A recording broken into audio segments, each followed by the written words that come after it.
and good morning.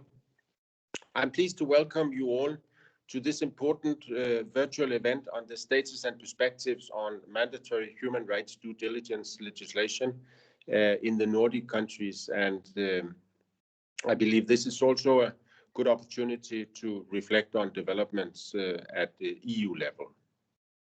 And I'm particularly pleased that we have participation from all stakeholders from Nordic countries and beyond. Denmark, with Denmark currently being a member of the Human Rights Council, promoting business respect for human rights is an important priority. And so is Nordic cooperation, which here in Geneva is as close as anywhere. And that is why we hosted a Nordic roundtable discussion on business and human rights back here in Geneva back in 2019. We then were, I believe, 35 participants, and today more than 200 have registered for this event. So it's definitely moving in the right direction, and we believe it's evidence that the pandemic has opened up new opportunities for inclusive discussions, and it's evidence that the interest for this specific topic is increasing.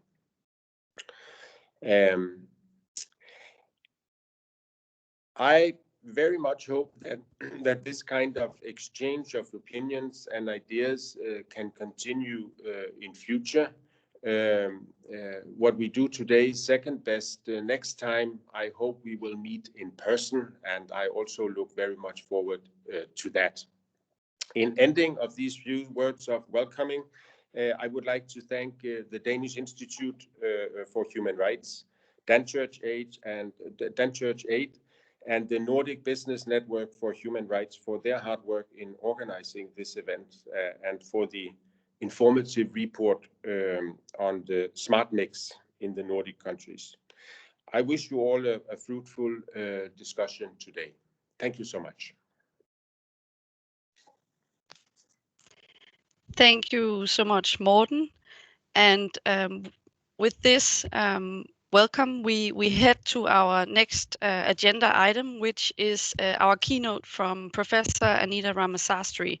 Anita is based in Seattle, so we agreed that she didn't have to struggle with the time difference, but actually would share with us a pre-recording of her keynote input.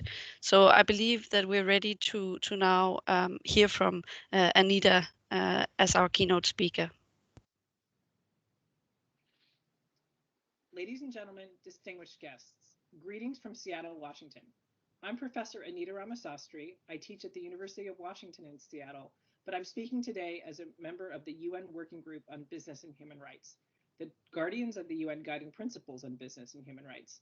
I represent the WEOG region, which includes Western Europe and the Nordic states in particular, and it is my honor to speak to you today about mandatory human rights due diligence.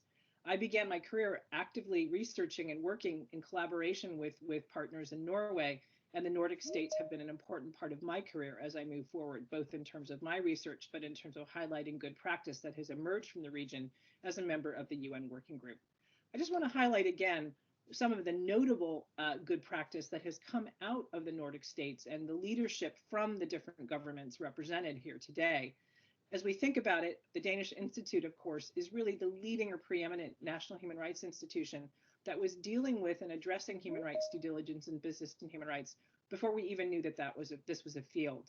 My predecessor on the working group, Margaret Young, came from the Danish Institute, and her pioneering work helped really bring this field to the fore. So you have excellent researchers right here in the Nordic states who are leading the way with government, with civil society, and with business in particular. So you have the right tools to develop the right frameworks and solutions.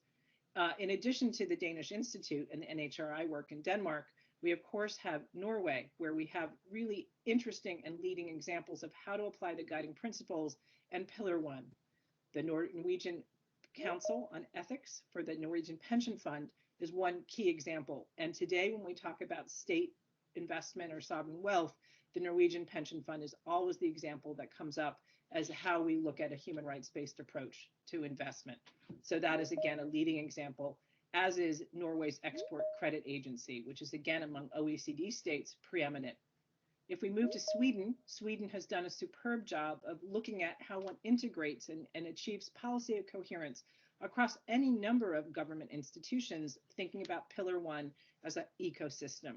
So thinking about development, finance, and cooperation, for example, in CETA is another example of something that many states haven't done, and Sweden has done so across a number of government entities, really diving in and drilling down to see what it means for Pillar 1 to apply the guiding principles. And finally, of course, Finland, who really led through its presidency in the EU a commitment to mandatory human rights due diligence at the EU level. And I'm pleased, of course, to see that there's a coalition of business, civil society pressing for mandatory human rights due diligence in the Finnish context itself. So I just want to say that the base is solid here in the Nordic states for this next move and this next important trajectory, which is mandatory human rights due diligence. And so as we talk about that today, what is the missing ingredient at the moment? We have all of this leadership and we have some strong work on Pillar 1. So the missing ingredient is Pillar 2, human rights due diligence. I'm pleased to see that at the end of January of 2021, 12 leading companies in the Nordic Business Network supported EU mandatory human rights due diligence publicly. This is important, but what I hope this conference does today is really catalyze many, many more companies to heed this call and to embrace the idea of mandatory human rights due diligence, not only at the EU level, because that's not going to reach all Nordic states, but at the national level as well. Importantly, in partnership actively with civil society. Now, the working group sees the guiding principles as a bedrock document to help us all achieve the Sustainable Development Goals and to allow for responsible recovery. Making human rights due diligence part of a standard business practice is a key issue for our ongoing project focused on the next 10 years of business and human rights. With the 10th anniversary of the guiding principles just around the corner, coming up in June of this year, we have undertaken a project known as the Next Decade of BHR. We're going to take stock of the first 10 years of the guiding principles in June and design a roadmap for global implementation in the next decade. And this is where we see mandatory human rights due diligence as part of that next decade action. It's time. We've had 10 years for businesses to get used to the idea of human rights due diligence. Now we need to move from voluntary to mandatory. Under the UN guiding principles, all business enterprises have a responsibility to respect human rights. And the process of continuously conducting so-called human rights due diligence is a core requirement for businesses in fulfilling that important responsibility. Now, human rights due diligence was introduced as a core concept in the guiding principles, but since its debut, it has seen a wide uptake in standards for responsible business conduct. Notably, ILO and OECD frameworks are closely aligned with the guiding principles, particularly around human rights due diligence as an entry point for preventative management of negative impacts. It's now also at the center of regulatory developments, of course, with increasing backing from business and investors. So we're seeing momentum across Europe with this idea of regulation leading to mandatory due diligence. Now, human rights due diligence provides the tool for companies to identify and address salient human rights risks in their own activities and value chains. Whether we were talking about endemic impacts such as forced and child labor or harassment of human rights defenders. But we've also seen that it has been vital to address human rights impacts that have surfaced in 2020 and 2021. Workers risking their lives without adequate protection against the COVID-19 pandemic, or racial discrimination that is deeply rooted in our societies and an economy. Companies that have had human rights due diligence in place have been able to act proactively and creatively to address the challenges and issues that have come up in this past year. The working group therefore considers that human rights due diligence is a key tool in the global efforts to build forward better in the wake of the COVID-19 pandemic. It enables companies to focus their attention on the most severe human rights risks and identify actual or potential impacts to people as part of any response to the pandemic. Now, we see human rights due diligence as well as the key to what I would say is future-proofing business activity so that companies can address impacts to people and the planet rapidly and proactively as they emerge. It really allows companies to think ahead and to engage in prevention and mitigation rather than waiting for the problems to occur. Now, we heard this at the annual UN Forum on Business and Human Rights in November of 2020, where companies and investors reaffirmed that having strong human rights due diligence systems, supplier relationships, and supply chain visibility in place prior to the pandemic has been crucial for companies to navigate the challenges of COVID-19. So at the forum, we really looked at the haves. That was the companies that have taken this on board versus the companies that have not, and what this means for sustainable and resilient business models. While this reflects the lessons learned of leading companies that have been taking steps to translate commitments into action, the reality is that too few companies are moving forward towards effective human rights due diligence. And where I am based in the US and North America, we're having these same discussions, which is how many companies are truly embracing human rights due diligence even before regulation happens, and why is it so important to actually get ready for things like EU requirements by putting in place the right frameworks now, companies and governments alike. Now, we have a strong evidence base that voluntary measures aren't getting us where we need to be. The recent corporate human rights benchmark results affirm other data we have seen over the last few years. They highlighted that out of 230 companies assessed, 79 scored 0 for human rights due diligence. Another tracker, Just Capital, has looked to see which companies invested in COVID-19 protection for workers. Interestingly, the Just 100, as they are called, so these are the Just 100 companies that have invested, seem to be outperforming other companies who have not taken such steps in the market. But with this bleak backdrop that most companies are not investing in due diligence, the consensus among participants across all sectors and all geographies at the UN Forum was both that laws are needed at this point and that laws are coming. Our future is now one of mandatory measures. Now, of course, the UN Guiding Principles sets out the legal and policy implications for how to operationalize the state duty to protect through this so-called smart mix of measures that include legally binding measures, particularly where voluntary measures leave significant gaps. This concept is a prime example of the impact of the UN Guiding Principles since 2011. The working group has noticed a rapid sea change in 2020 with governments and companies alike committing to mandatory due diligence. Indeed, building out regulatory responses is a key issue for the working group's ongoing efforts to develop our next decade roadmap. Now, the working group has issued recommendations to the EU in the context of the legislative proposals currently under consideration. Allow me to mention a few key points that may be relevant for your discussion today as you think about what is relevant for Nordic states, what is relevant for individual states within the Nordic region, and how will Nordic states, companies, and civil society react and participate and interact in the process underway in the EU, because of course it will impact all of us no matter where we are located. In our letter to the Commission, we highlighted that it is critical for mandatory measures to, first, cover all internationally recognized human rights and all types of adverse human rights impacts. Second, to apply across value chains, not just within supply chains, and apply to both groups' extraterritorial operations and business relationships. Third, to go beyond reporting regimes and require meaningful processes and outcomes. And this is going to be very important, that stakeholder consultation and engagement as part of human rights due diligence will be vital to an effective regulatory scheme. Consultation must be part of the package. Fourth, require businesses to take measures that facilitate access to effective justice and remedy. We know that this is going to be a difficult issue to tackle, but the issue of accountability and remedy is key to an effective due diligence mechanism. And what we've seen to date is such a focus on what will the due diligence process look like, but we have seen less of a discussion on how access to remedy, access to civil remedy through the courts, and alternative remedy will be made part of a statutory regime. And we see this as critical if we're going to have a coherent process that provides what we really want, which is remedy for rights holders. We also want mandatory human rights due diligence to set out clear compliance, monitoring, and enforcement structures and procedures that do facilitate access to effective justice and remedy.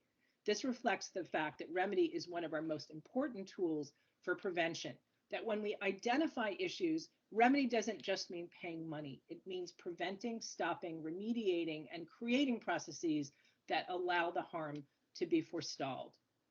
As part of the UN Guiding Principles 10-year project, we have also focused attention to another key driver for scaling up due diligence. And again, because of the leaders in the Nordic states in this area, The role and leverage of the financial sector actors, including institutional investors, is going to be another part of this important journey in the next decade. Now, I'll conclude in saying we hope that today's conference will serve as a beacon for more companies to join the Nordic commitment to mandatory human rights due diligence.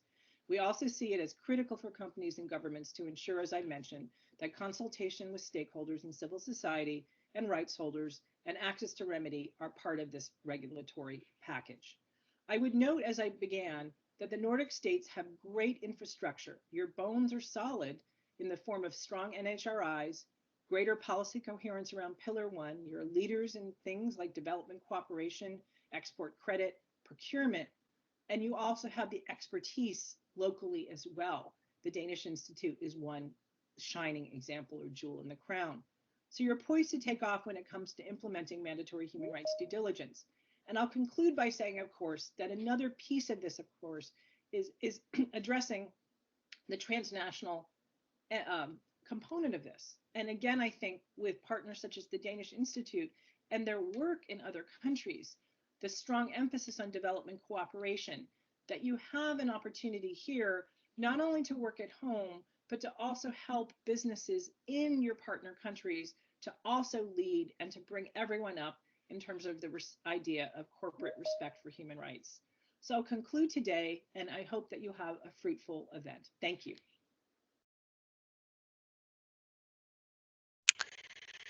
And a warm thanks to Anita Ramasastry for sharing this rich video with us, and for her recognition of the Nordic leadership that we've seen on responsible business conduct for many years, but also some sobering remarks around the journey ahead of us and the need to look to mandatory measures. And with this, we'll turn to a status on where exactly we are on establishing a smart mix of measures in these Nordic countries. And to get us all up to speed on this, we have my colleague, Gabrielle Holly, advisor at the Danish Institute for Human Rights, who is also the main author of a recent short publication that tackles this issue of and takes stock of the smart mix in the Nordic region. So over to you, Gabby. Great, thanks very much, Sina. And thanks as well to Ambassador Jespersen for providing his warm welcome, and to Anita for providing some excellent opening remarks, which I think really do frame the discussion that we'll have today. So as Sina mentioned, what I'll be speaking to you about today is a snapshot that was prepared by the Institute in conjunction with this roundtable, which aims to provide an account of progress toward the smart mix in 4 of the Nordic jurisdictions: Denmark, Sweden, Finland, and Norway. So the report aims to capture progress in each state toward implementing the UNGPs, and will hopefully act as a foundation for the discussions we're having today, rather than being an assessment or an evaluation. So in preparing the snapshot, we've aimed to inform country-level processes, contribute to engagement at the EU level, and spark a neighbourly dialogue among the Nordic jurisdictions. The report was prepared through a desktop review and interviews with civil society and state actors in each jurisdiction, and we're very grateful and give our thanks to all of those who participated and in the interviews and validation processes, and were so generous with their time and expertise. So to turn to the smart mix. So as we know, elements of the smart mix include voluntary and mandatory measures at the national and international level.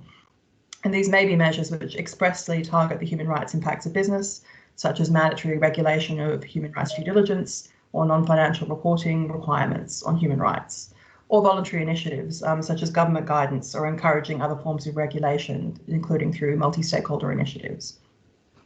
Now, these sit alongside other aspects of the regulatory system which can be used to advance business respect for human rights, such as labour laws or corporate governance laws or environmental protections, and judicial and non-judicial remedy mechanisms. And all of these are pieces of a larger puzzle that jointly make up a framework of conditions for business to respect human rights in a given context.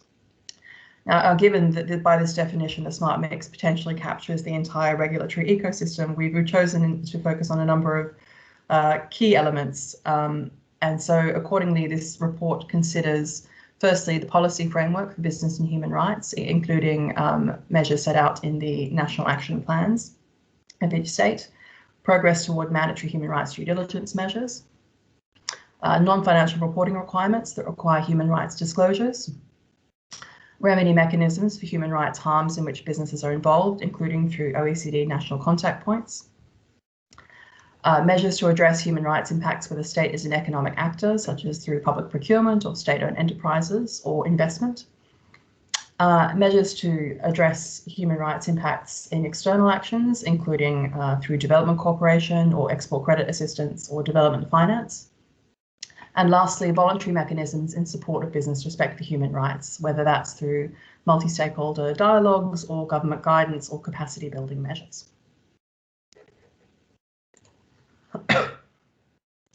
So this slide pulls out a number of the key findings, and as you can see from a quick glance, there are a number of points of alignment and a number of points of divergence, and I'll take you through these in the coming slides. In the interest of time, I won't dwell on this slide here, but the findings are all captured in the report, and we're happy to share the slides with participants as well. So to begin with, each of the states considered were early actors on business and human rights. All states were in the first cohort to adopt national action plans. Indeed, Norway was one of the main supporters of the mandate of John Ruggie in developing the UNGPs and has published CSR white papers from 2008 onwards, before the adoption of the UNGPs.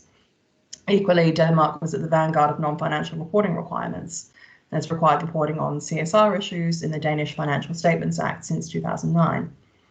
And this early action is rightly to be commended. However, interviewees from all jurisdictions noted that the NAPs are largely historical documents at this point and no longer guide action on business and human rights in a particular context, and in some cases are in need of update or follow-up. Some interviewees also expressed the view that although their state had been an early adopter, the current state of UNGP implementation in their particular context was seen as lagging behind. And in particular, interviewees expressed the view that more should be done, particularly in developing mandatory measures applicable to business respect for human rights in the domestic context. As I noted, there are a number of points on which the Nordic states are fairly well aligned, and I'll take you briefly through these. So firstly, on stakeholder consultation, each state has developed multi-stakeholder fora on a range of responsible business conduct and business and human rights issues, which take a range of different forms, whether through consultation mechanisms for specific initiatives, such as the state response to the EU Sustainable Corporate Governance Initiative consultation, or in the Norwegian context, consultation on the development of the Ethics Information Committee's report and draft mandatory human rights due diligence law. Secondly, in relation to the state as an economic actor, each state has communicated expectations in relation to state-owned enterprises and public procurement and state financing, with some states developing guidance and capacity building tools on issues such as public procurement and due diligence and investment, and help portals. However, many of the actions in this category are of a voluntary nature via the preparation of guidelines or statements of expectation or capacity tools rather than mandatory rules. In relation to external action, all states have communicated expectations or embedded UNGP requirements in development cooperation or development financing or export credit assistance. Some interviews expressed the view that progress in external actions was more advanced than those at the domestic level and encouraged their respective states to take more action, in particular on developing national level mandatory measures.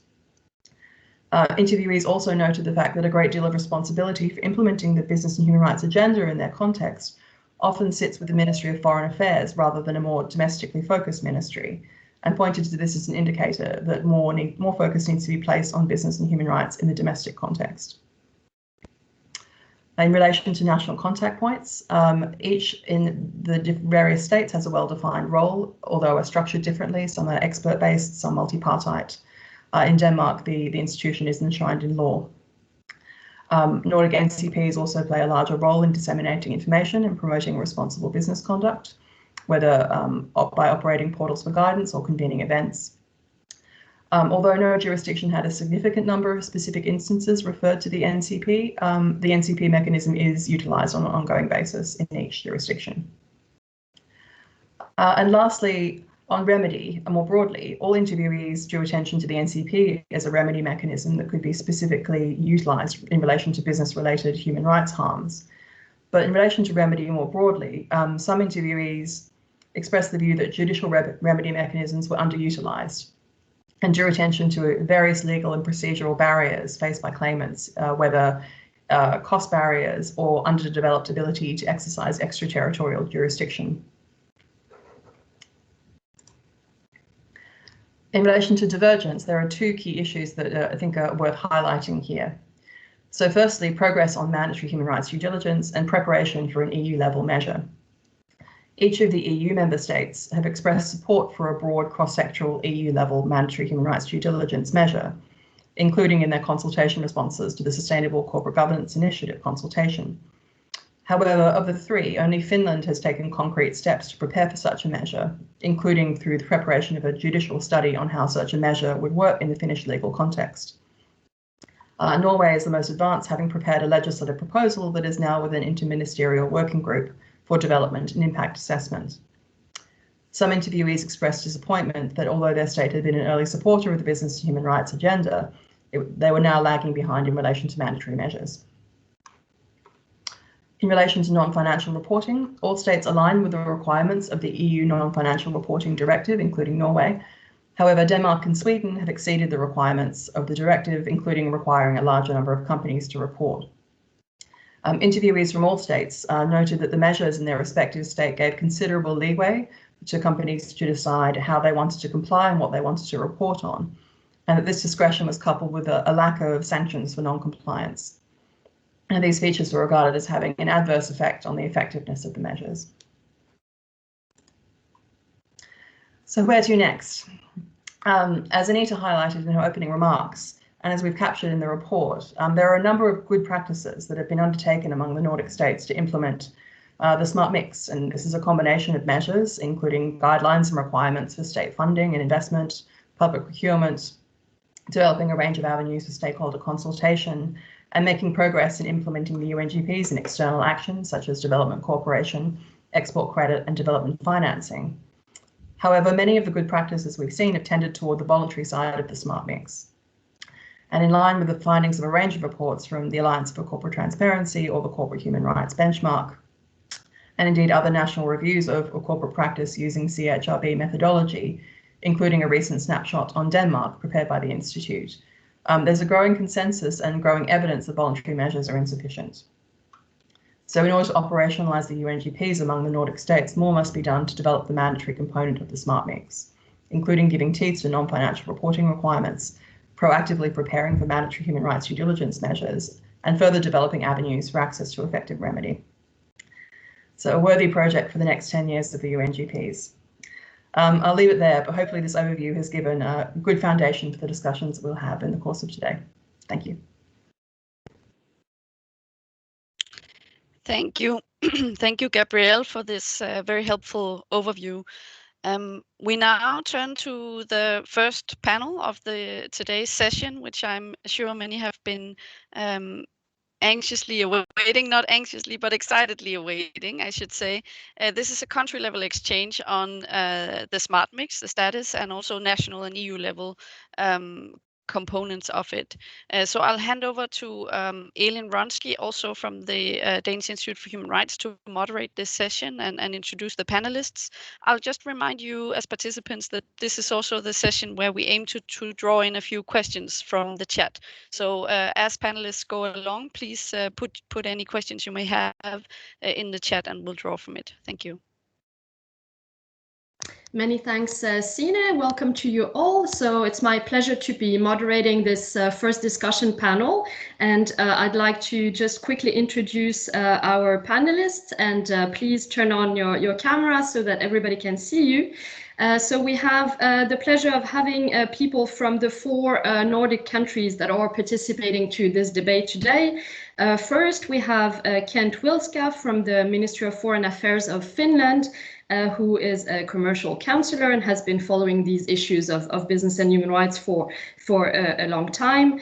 From Sweden, we have Mikael Ståhl, who is Deputy Director at the Ministry of Foreign Affairs. In Denmark, Mette Schødt Sørensen, who is a senior advisor on responsible business conduct at the Danish Business Authority. From Norway, Marit Hjelten, who is deputy director at the Norwegian Ministry of Foreign Affairs in the section for culture and business relations. And last but not least, we have a respondent who will have a chance to comment on what our government representatives will be saying. The member of the European Parliament, Heidi Hautala, also from Finland, and who is also a member of the working group of the European Parliament on responsible business conduct.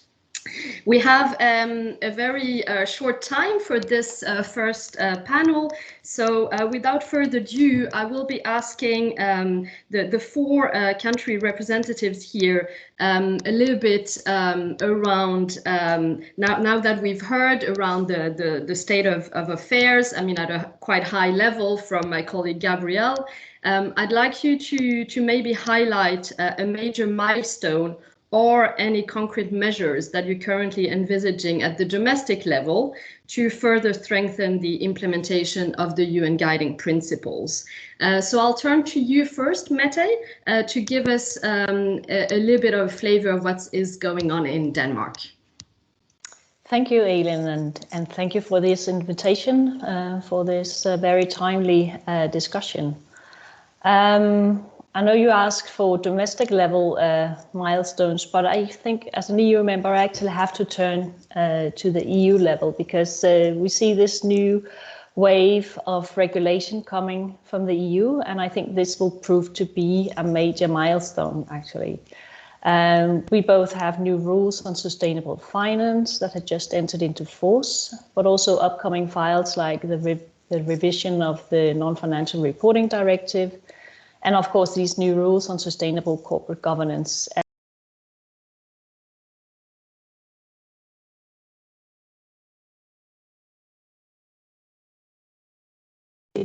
We see an increased awareness among businesses and a momentum to include sustainability in business strategies. And many Nordic companies are globally recognized for their efforts. But of course, it is important to reach the wide spectrum of companies and not just the front runners. It is a priority for the Danish government that the EU regulation is in line with the UNGPs, and we see it as a crucial task to prepare Danish businesses for this new regulatory framework on the way. The financial sector will no doubt be demanding a lot more documentation and data about sustainability, including rights. And finance and investment will be guided towards the companies that are capable of documenting their efforts. That's why to prepare Danish businesses, we see a need to push for more structure and for more data and standardization of companies' disclosure to foster more transparency for all stakeholders, both nationally and at the European level. We also need to encourage more SMEs to disclose on RBC and to incorporate the concept of risk-based due diligence. So the most important thing to do to strengthen the UNGPs right now in the coming years, in my view, is to work coordinated across all these new EU initiatives, while we also raise awareness and we provide targeted guidance and tools to companies and not least the SMEs. I will finally mention that the Danish government is expected to present a national action plan on the UN Sustainable Development Goals this year. And the action plan will address the role of business in terms of responsible business conduct in line with the UNGPs, of course. The action plan builds on input from a wide range of stakeholders in Denmark, from business as well as civil society. So that was a short wrap up of the major things. Thank you. Thank you, Mette, and thanks for also, reminding of the importance of policy coherence and that all these initiatives, including the ones around the SDGs, actually build on the business and human rights standards. So I note that, a lot of focus from Denmark is around preparing businesses for what will be certainly coming from the EU. Now turning to Sweden, to you, Mikael, what would you say are the sort of highlights from Sweden in terms of measures that have been taken or that are being considered at domestic level?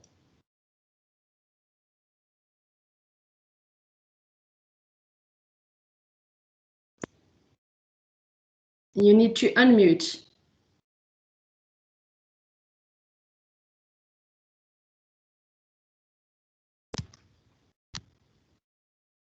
To unmute. Yes, now we can hear you. Now, but not, I think this is not working. Thank you so much, Elin, and thank you to the Danish Institute for the invitation to this event. We have a lot of exciting things going on this year in the area of business and human rights, and my government is pleased with all the activities going on, and with the actual very good improvements and steps forward that we have seen. I mean, if we look back 10 years, I'd say that a lot has been done. If I look back 20 years in my career as a diplomat and in the foreign ministry, I see gigantic steps from when I entered the ministry, and when, I mean, human rights was only discussed in the human rights and law department at the ministry, basically. And I'd say that I agree with a lot of what has been said. Nearly everything. I mean, I could just say I echo the sentiments of Denmark. I mean, I think we are very coordinated and aligned.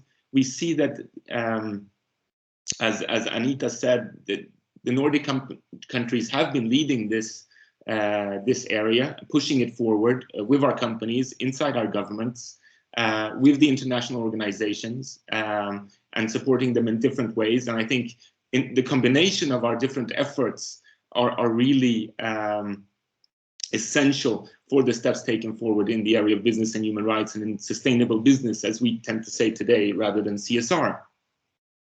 But of course, there is more we can do.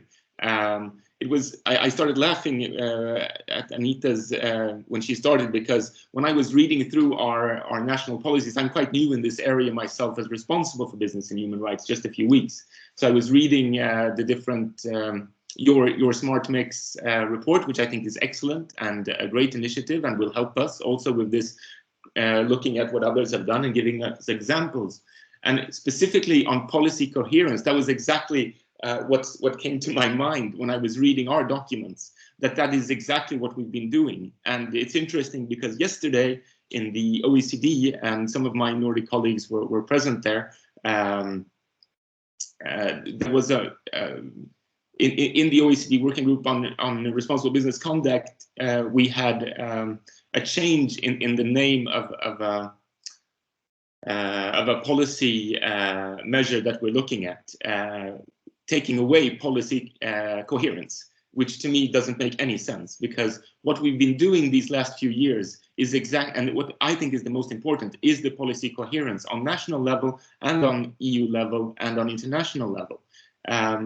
And those examples, Anita mentioned SIDA, but we've done the same. All of our Swedish entities in what we call Team Sweden, I mean Business Sweden, the Export Credit Agency, the Swedish Credit Corporation, Swedfund, all of them now have UNGPs as the starting point for their activities, and which they're supposed to report on and push forward in their organizations, but in all their activities together with Swedish business and with foreign businesses, of course, developing private sector in developing countries, which is a big part of the work of SIDA and Swedfund. And a work which was not happening at all 20 years ago, I'd say, and definitely not including the starting point of human rights. So I think we've come a long way, but I also look forward very much to the UNGP +10 June. And I think looking at what we can do, I'm of course focused on very much on what we're doing in the foreign ministry and in the external relations. I take the point that was made that we can do more domestically, and we will be looking at how we discuss these issues more in the intergovernmental working group that has been a bit dormant in Sweden, and we are looking at reviving that, and the EU legislation that I think we will discuss a bit more further on, so I won't go into that now, will be, of course, the starting point. We have not decided on any national legislation, as you saw. We think that the EU level is the correct one. Let's see. So, in essence, I think as Nordics, we can also look a lot at Nordic cooperation, which I think why this event is so good. While I was in Mexico, which was my former posting, we had a lot of work on the Nordic cooperation, but also with other like-minded countries to push national action plan for Mexico. It didn't happen, unfortunately. Denmark was maybe the lead in this together with Mexico. But I think that is something that we need to work on. Yes, our own national action plans might need revisiting. They might need some development, or as we did, we took a sustainable business broader scope in 2019 together with the export promotion strategy. So we kind of took two documents looking at this at the same time, and a bit broader than human rights at that time. But maybe we do need to look at the NAP as well. But I think the NAP is a fundamental instrument for us to push in our external actions, and that we can do now also in the UNGP +10 when the roadshow starts that Anita mentioned that we're looking at supporting. I know others are also looking into that. I think that will be very important because I think that these documents are necessary as a starting point. I remember when I received the National Action Plan in 2015, it was like, oh, I as a diplomat, I had heard about the guiding principles, but I had not really understood what it meant. But having that document to go ahead to talk to Business Sweden, to talk to the Swedish companies, and to push that at the country level, I think was very significant. And we see that happening all over the place after 2015, with our embassies increasing their efforts, and many times together with the Nordic colleagues. So I think that is one area which we can work together. And I think now my time is probably over, but I think the national contact point is another area where we could seek to work even more closely in the Nordic setting. Thank you, Mikael, for already highlighting some areas where you could work more together, including in external relations, which is interesting. For the sake of time, I'd like to ask Marit, who is from the Ministry of Foreign Affairs in Norway, and there has been quite a bit of developments in Norway, as was also highlighted by Anita in her keynote speech. Maybe I'd like to ask you both in terms of the draft legislation that Norway is contemplated, but other measures as well that you might be taking on the broader set of measures on the smart mix in Norway. Would you like to maybe combine these two aspects in your response?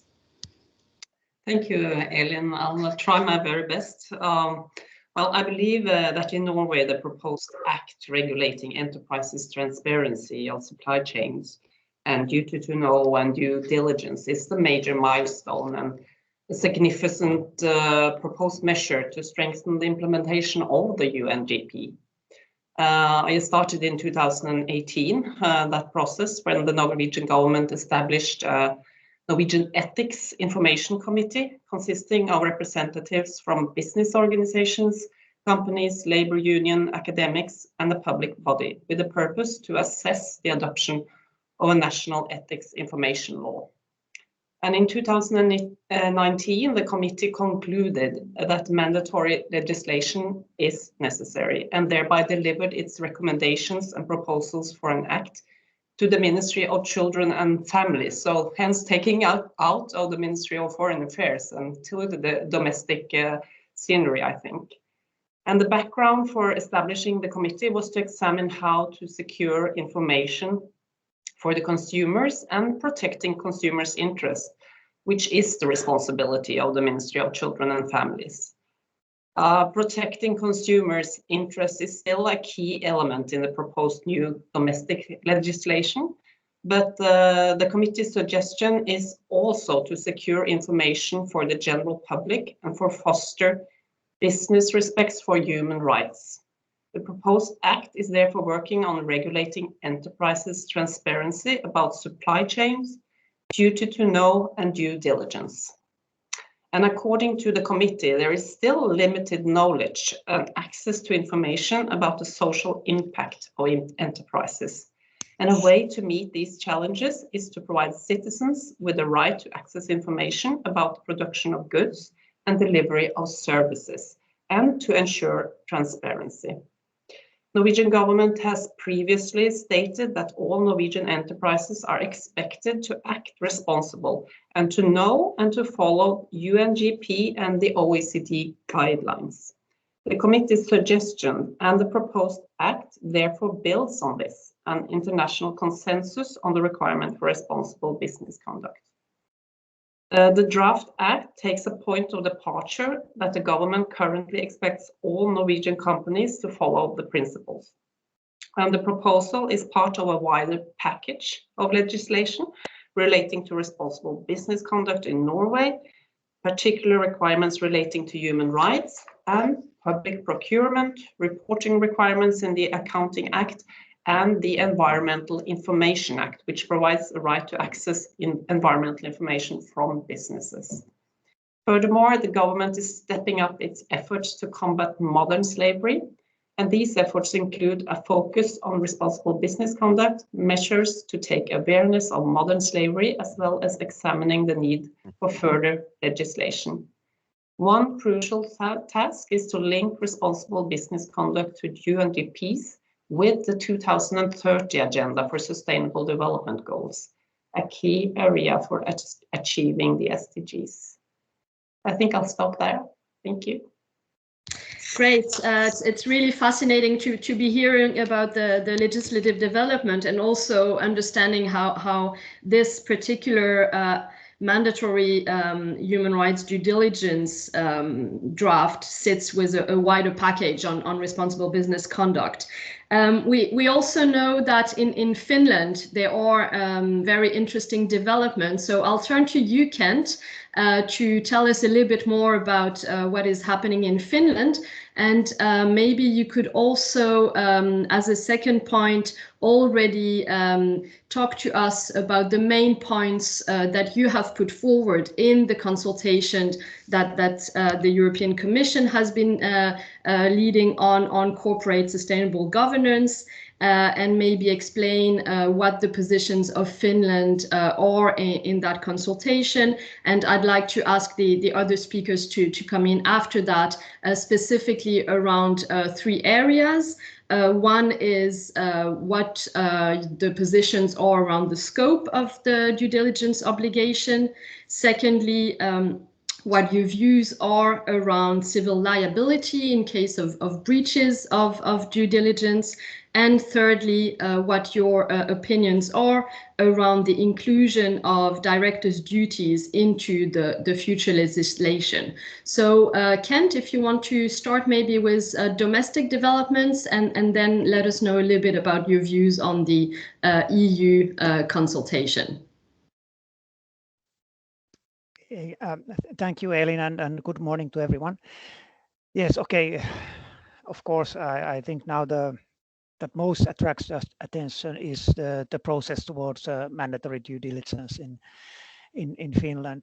But before going to the details of that process, just to highlight that and a little bit what was already discussed here before this morning, and that somehow I also see this a little bit these milestones, that this is really an evolution in Finland as well. And I think we had a debate on mandatory human rights due diligence already in 2014 when we did the National Action Plan, and there was not enough political support at the time. And then we moved on with other, let's say, components of the smart mix on and the key concept there was the due diligence, and we had multi-stakeholder dialogue on which stakeholders. We had studies, capacity building. We started to look at the development finance instrument and so on. And then this kind of prepared the way towards where we are at the moment. And as I said, in 2019, our government program includes the commitment to look at this at the national level, but also to look at mandatory human rights due diligence or support or advocate for the same goal at EU, the United Nations, and the OECD. And major thing was that we had, as agreed in the government program, we did this judicial study, and we got that out in June last summer, and it's been recently also the English translation is available. And I think there it kind of took the discussion from this more broad debate on, let's say, a general law on responsible business conduct or corporate social responsibility that sometimes in the debate is raised that how come you are trying to legislate this? No, the study and the discussion is now much more focused. We are discussing a very specific piece of legislation based on the concept of due diligence, which comes from the guiding principles and expressed also at the OECD guidelines. So, and now we are kind of getting from the study, we have the key components or the questions that need to be addressed. Let it be a national piece of legislation or the EU level. You know, there's the scope of legislation. What is included?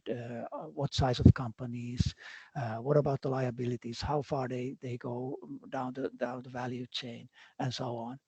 So we have been able to get this more broad and abstract level discussion to a more concrete level discussion.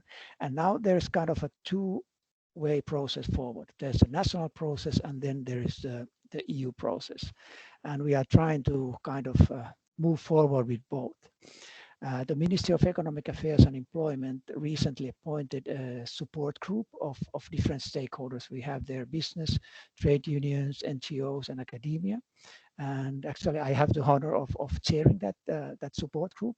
And our task is to support the ministries, the Ministry of Economic Affairs and Employment, and their official duties when they are preparing Finnish position to the EU level legislative process, which will be upcoming, and as well the national preparations. So we try to give our inputs from the different ministries and the stakeholders that I just called. So the next, I think the EU level is a little, in a way, easier at the moment, in a way that when the EU or the Commission will publish the Commission proposal on mandatory human rights due diligence, then we have an actual text that we can start to study and form our positions as different stakeholders and the government. That what's the Finnish position on the exact proposal that will come out of the Commission. And nationally, it's a little bit more tricky, especially that we will have at the same time an EU process. So we'll have to a little bit see how this goes. But the next step is that the ministry is preparing what we called, well, it's called, probably in English would be something like an assessment memorandum. I mean, the judicial study was a good step, what was launched or published last summer, but it's not yet at the level of detail that we could immediately move to presenting a formal government legislative proposal to the parliament.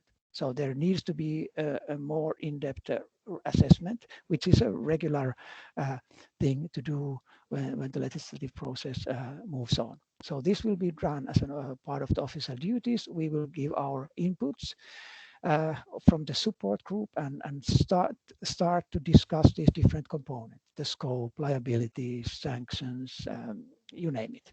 All the key questions on that need to be asked or answered when we do this at national and EU level. So that's basically where we are at the time. And as you said, Ellen, we have expressed our already in the government program and in our answer to the EU consultation or the Commission consultation on the due diligence process that we are supportive of EU-wide horizontal legislation on due diligence that would cover all sectors. And but we need to somehow tackle the question of small and medium-sized enterprises, and that's that means that probably all SMEs should not be included in the future legislation. But the question is, how do we tackle this question? How do we draw the line? Will it be some, as the Parliament proposal is saying, that there should be these risk sectors, that SMEs that are operating in risk sectors would be included? Okay, how do we define this risk sector? Or do we just have to draw a line based on the size of companies, their turnover, or persons employed, or so on? But this is, we don't have a specific position on yet, but that's clearly something that we need to be addressed. Also, civil liability, we don't have a position on yet how we deal this question. It will be handled. Is probably one of the trickiest questions. That how far does it go? Does it go to undertakings? I mean, the companies themselves, but what about undertakings under their control? How to define this under their control? What does it mean in concrete terms for subsidiaries or non-equity modes of operations in third country jurisdictions? And these are very complex legal questions. The EU directive will leave these to national level. So we have 27 members. So how do we handle this? So as I said, this is probably most of the complex issues, and we'll have to see. Directors' duties you mentioned. I think we have a reserved position for that piece, and we are actually discussing between different ministries that what's our position on the issue of having these both in the same package. Well, will there be one piece of legislation or two? Should they be separated? I personally think that probably yes. But as I said, our position is more reserved for this director's duties, whereas the due diligence part we see much clearer and are supportive of that. I think that's pretty much covers the questions what you said, Elin. And well, we can come back to the issues later if I missed something. Thank you, Kent. And just to note that your camera is unfortunately not on, so we couldn't see you, but your presentation was very clear indeed. There was also one additional point that I was curious about, was the position on civil liability, whether you had put forward any specific opinion on that.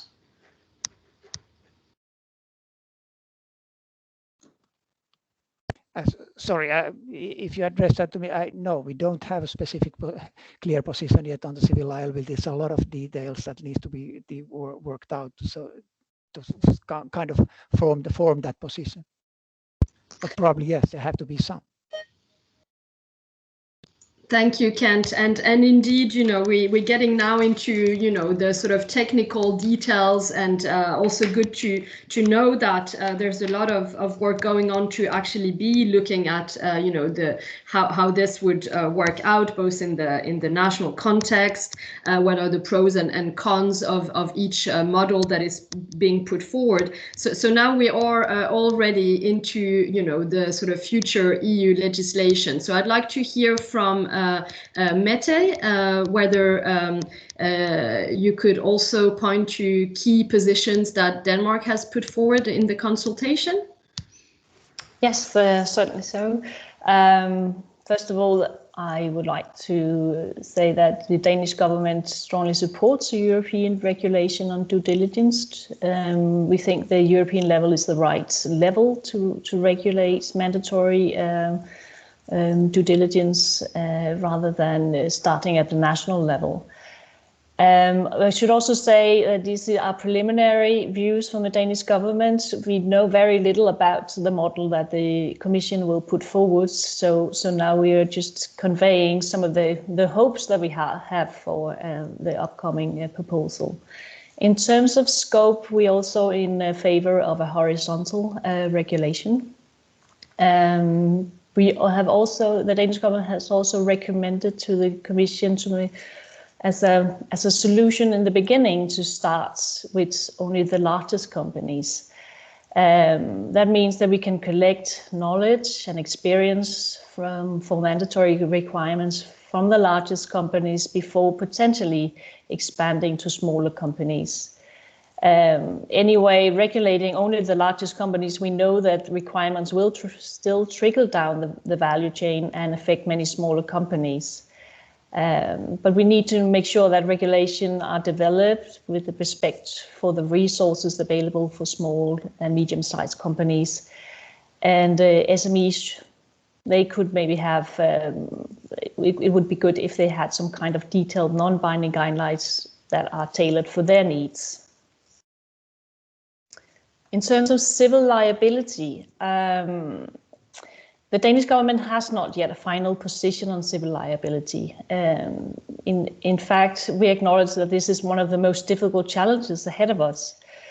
It is important, but it is also complex to put together legislation that will have the intended and needed impact on sustainable and responsible business conduct.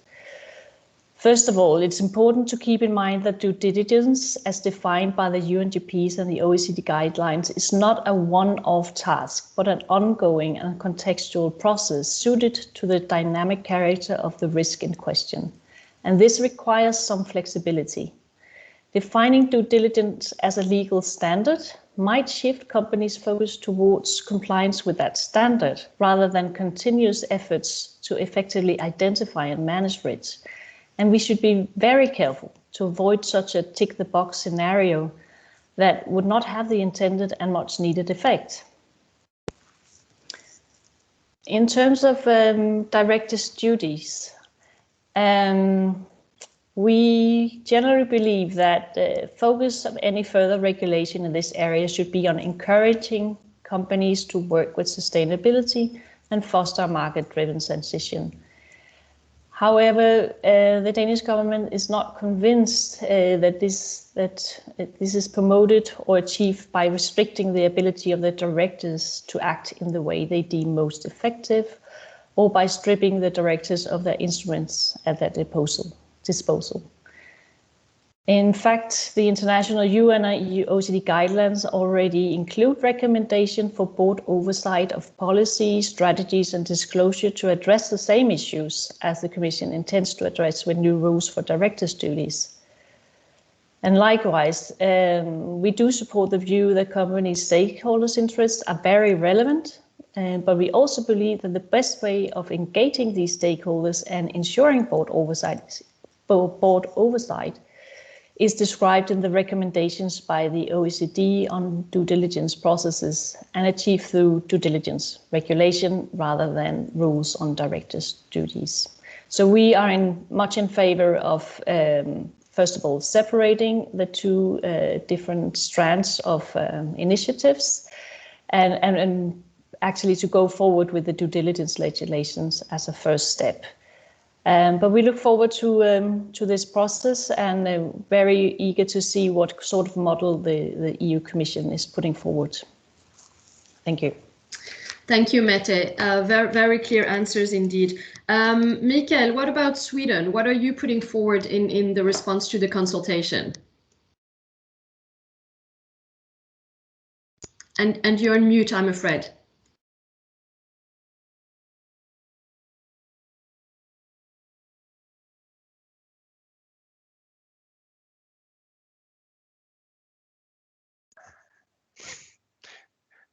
Hello. Yes. Am I? No. I think the problem is. Can you hear me now? Yes. Technical glitches are not the best at the moment. Yes, like Finland and Denmark, we are the government strongly welcomes the initiative by the Commission, of course, which was. I mean, it was the Finnish presidency that started this process. We did look at that time. We were also looking at the possibility of national legislation. We came to the conclusion that an EU-level harmonized rules-based system, a legal framework, would be much better, and that should then trickle down to a national legislation. And of course, it's important the format of the coming government, the legal framework, so that it actually does reach the national levels and is as harmonized as possible, because that is what we actually need to achieve. Doing it each and one of us by ourselves is not the answer. But of course, national legislation will be affected and should be affected, so that we reach the domestic level. As we were looking at the discussion made and the discussion ongoing in Finland, of course, also guided us towards that process, that it was better to start with, as Kent said, it's tricky to do both at the same time as well. But we strongly welcome and support and are eager to set our teeth into the coming proposal.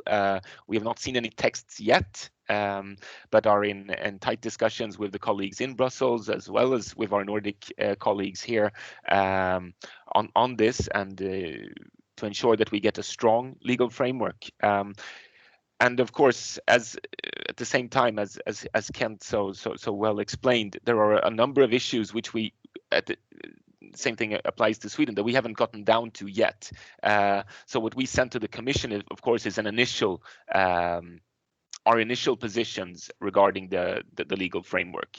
And as others, we believe it should be a horizontal framework. It should look at the global supply chains, cross-sectoral, cross-thematic. We believe actually that it, and very important that it does connect to the UN guiding principles and the OECD guidelines, of course. That should be the basis for this.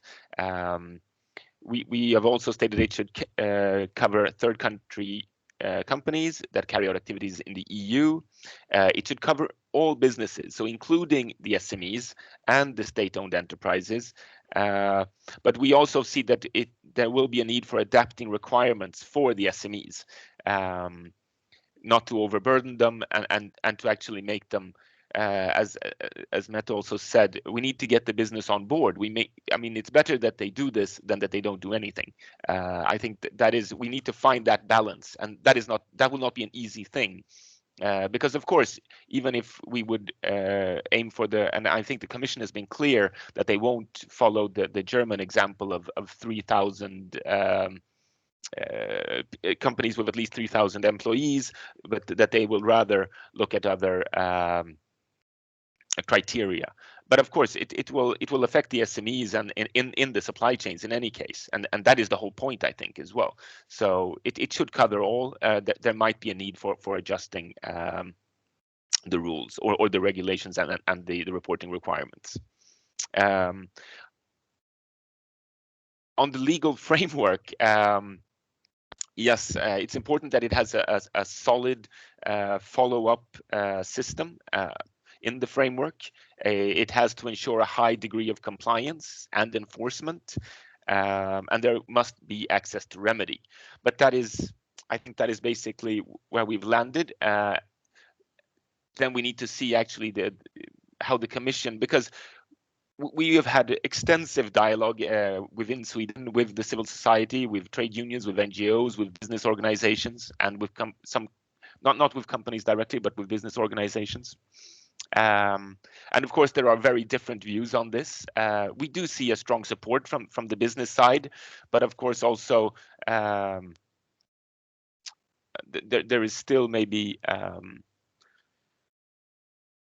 some hesitance on the burden that they will be placed. And so what we've also said is on the policy coherence, that this must be aligned with the Commission's other the battery directive and other legal frameworks that are being discussed right now. So this needs to be aligned when it comes to the supply chain management and the due diligence for human rights and environment. But we very much look forward to continuing that discussions. We've also said that there must be ample time between we receive the Commission's proposal and to enable national consultations or EU-wide consultations. I think will be very important as well, of course. But we will need those consultations clearly to make this a strong framework. Like Denmark, I can just echo, we have the same position when it comes to the director's duties. We think that as a government, we think that the report, the two reports that the Commission made, the one on due diligence was very good, and the one on director's duties was not, the quality was not good enough. It does not state the case for this. So we have in our communication to the Commission, we've clearly stated that we would like to see a separation of the due diligence and the director's duties. We actually see the risk that otherwise it might actually even weaken the due diligence part, and we are very, very intent on pushing that forward. And when it comes to the director's duties, I think that will need to be discussed further, and it needs a better understanding of if these problems actually exist, because we don't really see those problems in our companies. We don't think they are short-sighted. We see an increasing inclusion of the SDGs, of human rights, not in all companies, not in all sectors, but we see it happening, and we think this could be actually counterproductive, and the companies have clearly stated, or the business organizations, that they will go forward with the human rights due diligence. They think this is important, but they think that the director's duties is the wrong way to go. And so far, that has also been our assessment. Thank you very much. We already a little bit short of time, but I think, it would be very interesting to hear from Heidi, who has been very involved in these discussions. So just as a reminder to our audience that also the European Parliament has been working very intensively on this, and just a couple of weeks ago, a report was adopted, which includes a resolution and recommendation for drawing up a directive on corporate due diligence and corporate accountability. So Heidi, having heard from our Nordic colleagues here, what are your reflections on the positions that they have put forward, on the scope of this future legislation? And also maybe you could indicate what the opportunities are for governments and stakeholders in engaging with the legislative process that is now starting. So over to you for some reflections. Thank you. Yeah, thank you. Do you hear me? I hope. Do you hear me? Yes, we do. Yeah. Good morning. It's really useful to listen to the Nordic national positions in this process, where I think we are very much on the same page. And when I say we, I would say that you and maybe several other EU member states and let's say close partners to the EU, such as Norway, and I would say that Switzerland is an interesting question, that they just rejected with a very small majority an initiative on mandatory due diligence. But one of the reactions was that we will have to see what the EU is doing. So most of you have referred to the EU level as the sort of a proper, appropriate level to legislate on this. And I would say that it is because of the attraction of the EU internal market. And that is why I think what we are now sort of co-creating together could become what we could call another Brussels moment, that what we put in place now as the EU together with its member states will be reflected in other regions and countries, not least because I think just merely because of the competitiveness of European companies, it's quite essential what I think Mikael has said. I think it was Mikael who said that the legislation should also be applied to non-European companies operating in the EU internal market. So I think there's no question that this will be in the forthcoming legislation.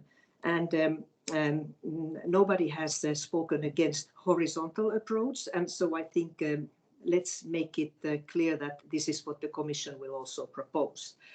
Then on the question of liability, I think there are more open questions because, as you know, that private international law is not really fit to this kind of, let's say, access to justice, access to remedy. But there are mechanisms whereby we can combine national instruments of civil law with the access to justice of victims in faraway countries. And by the way, we see many processes, judicial legal processes at the moment when victims are claiming justice for wrongdoings by European companies, maybe American companies as well. There's some attempts for former child workers in Cote d'Ivoire to take chocolate companies to court in the United States. However, there's a question that maybe this happened too long ago. So we have a very random-based chance for victims for access to justice at the moment, and this has to be sorted out in some way. That's why the European Parliament's resolution talks about the mandatory overriding provisions of the instruments of international civil law, private civil international law. I think it goes without saying that this legislation will have to comprise the whole value chain, upstream, downstream, not just tier 1, tier 2, which is one of the basic, I think, failures of the German proposal. It's not the only failure, in my view, in that proposal, but it's a major failure. And by the way, that's why John Ruggie has written to the German government an open letter saying that he doesn't feel that the German proposal is in line with UN guiding principles. And I hear very much that we have to build on UN guiding principles and the OECD guidelines. So in a way, this is nothing alien to our companies. The new element is that there will be accountability, liability. So in Brussels, I would say, in and around the European Parliament, which has very sort of active interactions through its responsible business conduct working group to all kinds of stakeholders. Yesterday, we even had discussions with some of your governments on how to put all these initiatives together, and it's really very useful. So we're already discussing how these various forthcoming initiatives should sort of flow into one another so that they support each other and they build a kind of a whole picture. And I'm talking about the mandatory human rights and environment due diligence legislation, which will be presented by the Commission in June. Even before that, I think we will, it's my impression that the non-financial reporting directive revision will come before that. But there's the question that actually everybody here seems to agree that what are the issues that the companies have to report on and on which they are accountable should be written into the due diligence legislation. And then the non-financial reporting directive is about how they report on those issues. So how to put these two together is a very interesting question now. And then on the director's duties, and I'm very glad to hear from you, because I think this will be a stumbling block on the way. On one hand, I think it's true that especially maybe in the Nordic countries, many companies already have included these sustainability provisions and human rights concerns into their business strategies. But I would say that still the resistance from Nordic companies has been, I think, worrisome, because I don't think that it would hurt to somehow build a mechanism whereby companies would have to really build the sustainability concerns and accountability into their business strategies. And there we have to see if the Commission will maybe take one step too far, because it is a sensitive and complicated issue. But I tend to think that the due diligence legislation as such actually is going to contribute a lot to companies' board oversight, so that an intelligent company, of course, puts the right mechanisms in place when it sees where its liabilities are. So there might be some special questions like remuneration. I just read that it's very rare that company remuneration schemes reflect sustainability efforts. And I'm kind of my sort of gut feeling is that if that could be regulated, that the company remuneration systems must take into account sustainability concerns, it could give a bit of a, like a boost to the board to really put the right mechanisms in place. But of course, we have to see what the Commission is going to propose. But I expect that there will be something at least on this. So on the separation, yes, some of us have, and actually the European Parliament has taken the view that it would be wise to separate the due diligence legislation from the director's duties. But we do not hear that the Commission would be doing this. So the question is that it has to be sort of a rather sort of cautious approach to the director's duties, because in the worst case, it could happen that at least in the Council, but maybe even in the Parliament, this proposal will be stuck for years. You have seen Commission proposals that get stuck in the Council for years. We are now starting the trilogues on the country-by-country reporting directive, and it was put in place, I think it was proposed in 2016. We have still the Women on Boards directive, which has not gone anywhere in about 8 years. So we shouldn't risk the due diligence legislation. And what you can do in the Council is very important, I think.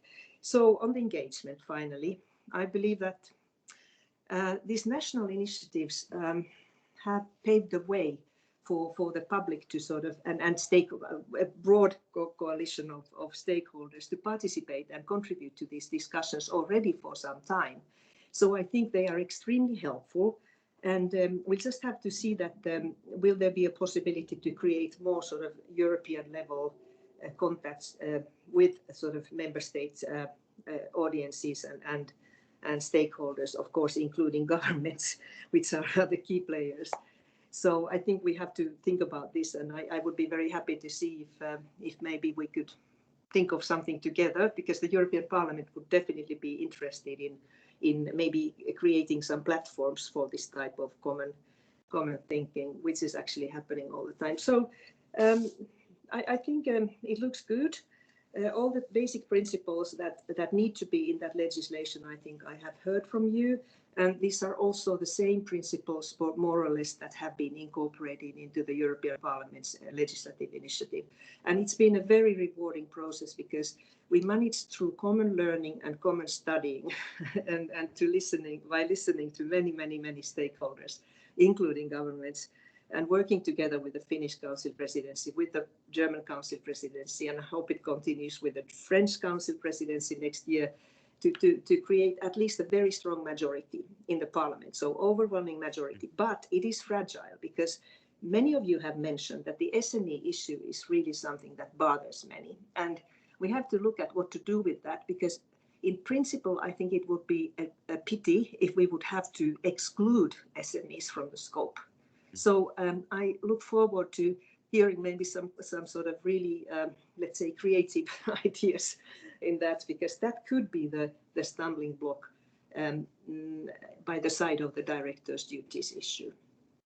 So thanks for giving me this opportunity. And by the way, I'm going to get my corona vaccination in 20 minutes. So I will stay with you a little bit, and then I will rush.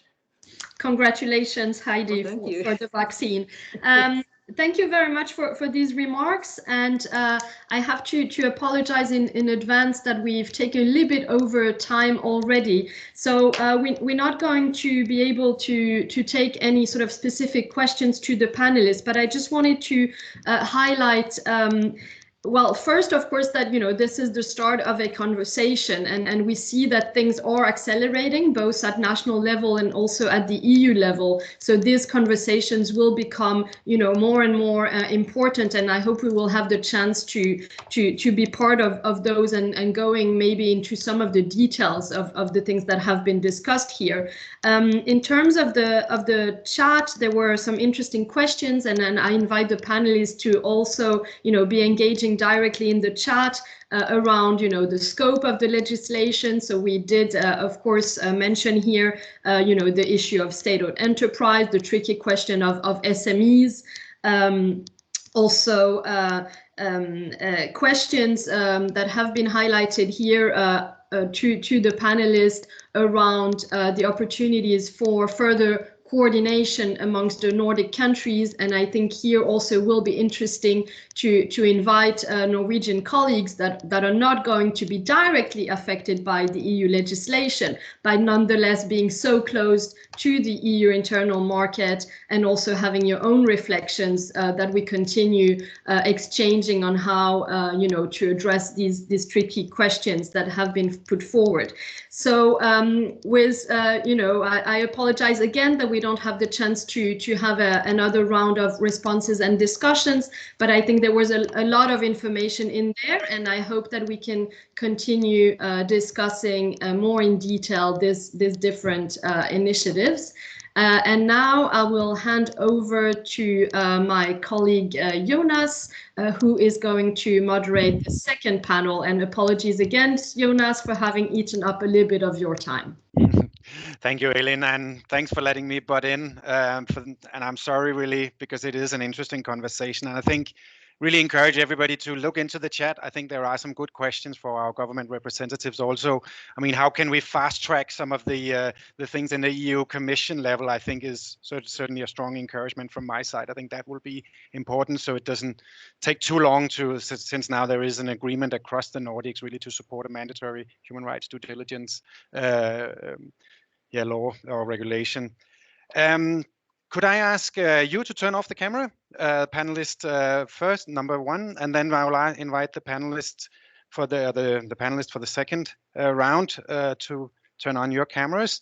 I've been looking very much forward to this because one of the things that I'm really happy about with this group here now is that that's truly not only cross-Nordic, but it's also a multi-stakeholder platform. We have representatives from many different stakeholders, and I think that's important. And it's important we have time to hear reflections from all of you. We have a total of 6, and we have also a video statement that we will start with. So I'll make it very briefly, just so everybody knows. You will have to check also in the program, then you can see who we have in the panelists. But just to say that Van Supat will join from Cambodia on a video statement. He works for the Cambodia Center for Human Rights. We will have Emily Crawford and Krisan Kusas from the Nordic Business Network on human rights. And then we'll have Beate Ekelöf Slydal, who is the political advisor for Amnesty in Norway. And then also Anu Kultalahti from the Finnwatch, a researcher for Finnwatch. And then finally, then we have Gry Saul, who is the international consultant for the Confederation of Danish Industries, and then finally Peter Arnfeldt Schrøder from the Danish Trade Union Confederation. So I ask all the panelists to be concise, considering that the time we have available. So I'll immediately ask Sina to help put the video statement from Van Supat on. Hello, ladies and gentlemen. My name is Van Supat. I am working as a project coordinator for CCHR securing access to land and control over land and natural resource for vulnerable community fishery in coastal area of Cambodia.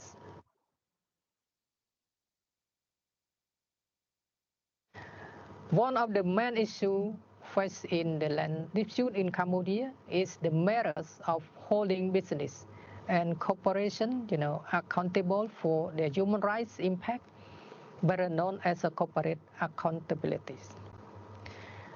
There is an absence of sufficient mandatory legislation to compel, corporation to fulfill the human rights obligation and unwillingness on behalf of the legislature to regulate the predatory practice of land company in Cambodia. Setting, the mandatory of human rights due diligence legislation in the Nordics and more broadly at the EU level will enable Nordic, and European corporation operating in Cambodia or other countries to better protect human rights and achieve corporate accountabilities and increase access to remedies for right holders. Considering, that there is a lack of protective law and access to remedies in Cambodia. Vulnerable community depend on developed country to implement, mandatory human rights due diligence legislation as a means to protect them from business harmful behaviors. Such legislation would therefore have thinkable impact on vulnerable community life and livelihood.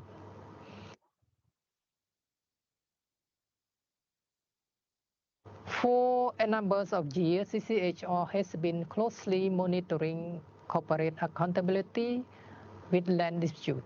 As a part of its business and human rights project, CCHR notably, conduct research to assess the situation of land conflict in Cambodia and the impact on human rights, and notably the focus on 4 land disputes related to land, concession and special economic zone, affecting more than 1,800 households across 4 provinces. Of 4 cases, 2 foreigners company, include 1 European company called Sokfin KCD, a friend robber enterprise that was a grant economic land concession. Throughout the project, CCHR has indeed, found it difficult to engage with business actors who often decline to meet with the project team. Of the 4 land disputes, examined under the Business and Human Rights Project, none of the companies positively respond to CCHR's request for meeting, except Sokfin KCD.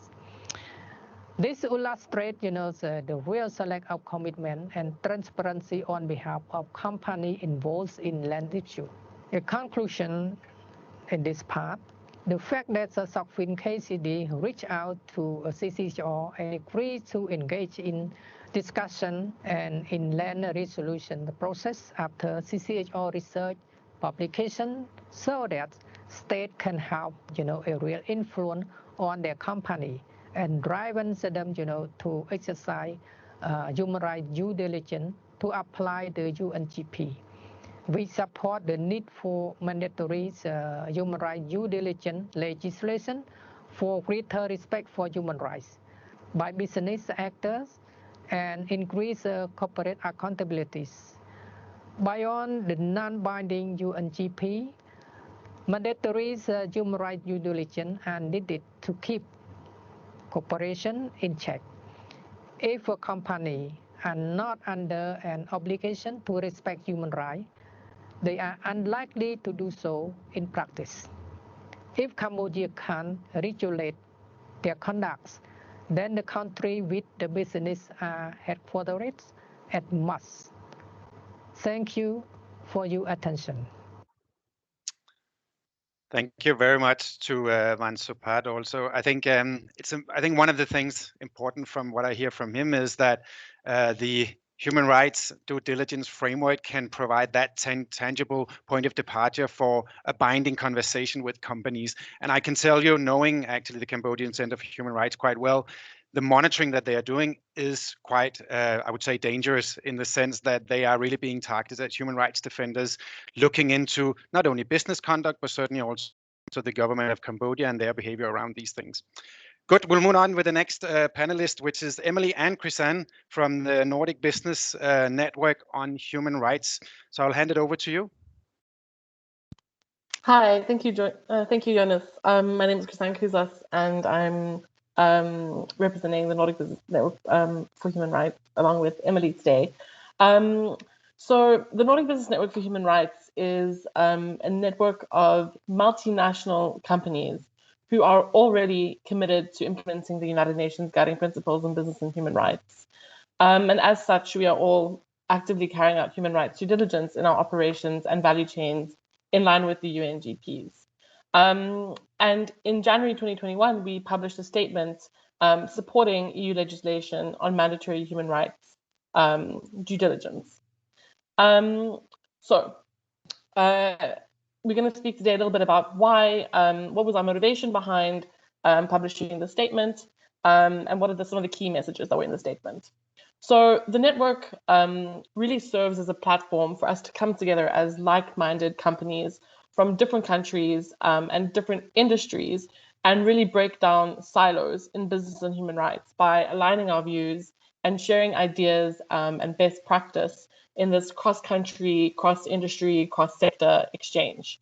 And it's really in this context that the idea and motivation for a joint statement came about. Of course, as a network, we had already taken an active interest in developments regarding mandatory human rights due diligence in Europe.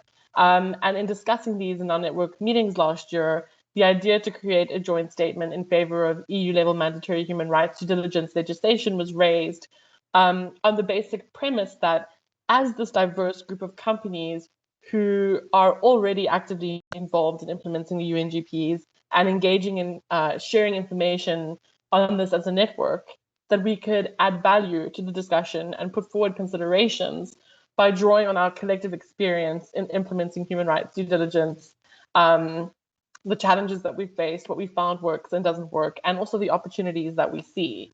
So with this context and motivation in mind, I'm going to hand over to my co-presenter, Emily, now, and she will elaborate on some of the key messages and ideas that we have brought forward in the statement as a network. Great. Thanks, Chrisanne. So I have a couple of key messages from the statement, and I can hear from the first panel session that much of what we have in the statement is actually recognized from the Parliament, and we are in fact echoing much of what has already been said. But just a few points. We reiterate that any mandatory human rights due diligence legislation should be fundamentally grounded in the UN guiding principles and drawing on the definitions and the guidance from the guiding principles where possible. We have these internationally accepted standards, so let's try and use them, use those which are accepted and already available. Secondly, we'd like to reiterate that we see the value in creating an initiative that covers the whole value chain, so not just the supply chain, but also looking downstream in line with the UN guiding principles. And then thirdly, on the topic of accountability, which is a hot topic, in our statement, we support the inclusion of an accountability measure, as this can bolster the implementation of human rights due diligence. We would like to highlight, though, that the legislation should take a holistic view and incorporate a range of measures, so extending liability through to also positive incentives. And I can see in the chat there's also been some mention about public procurement, so that could be one way to reflect positive incentives. Secondly, that such measures should also provide sufficient legal clarity and be designed with due consideration as to whether a company has taken reasonable steps to conduct human rights due diligence and provide also access to remedy.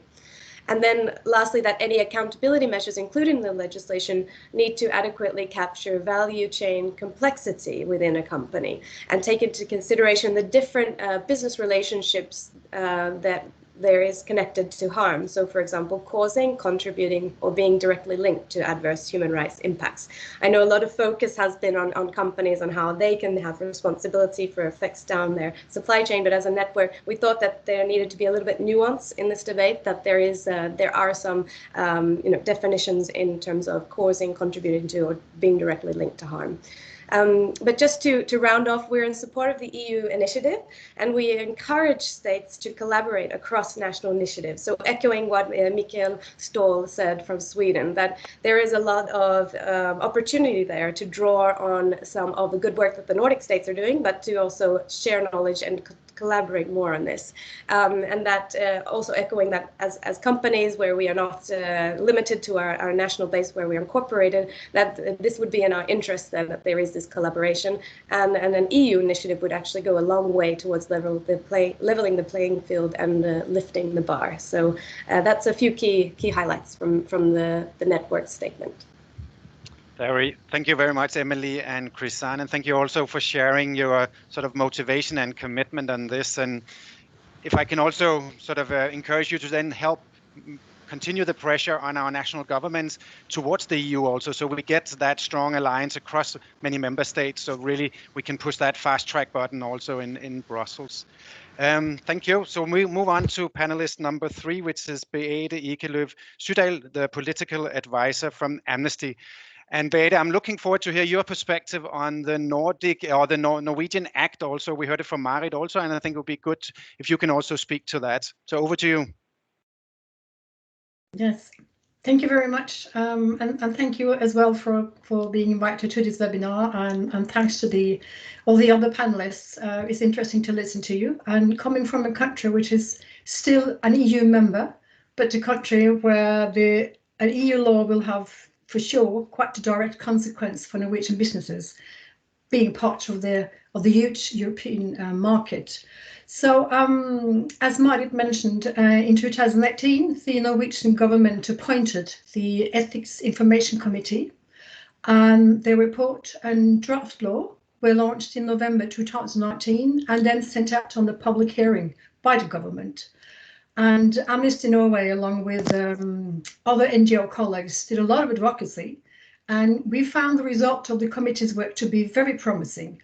And of course, the UNDP of the baseline for the draft law. And the draft law includes the following 3 major requirements.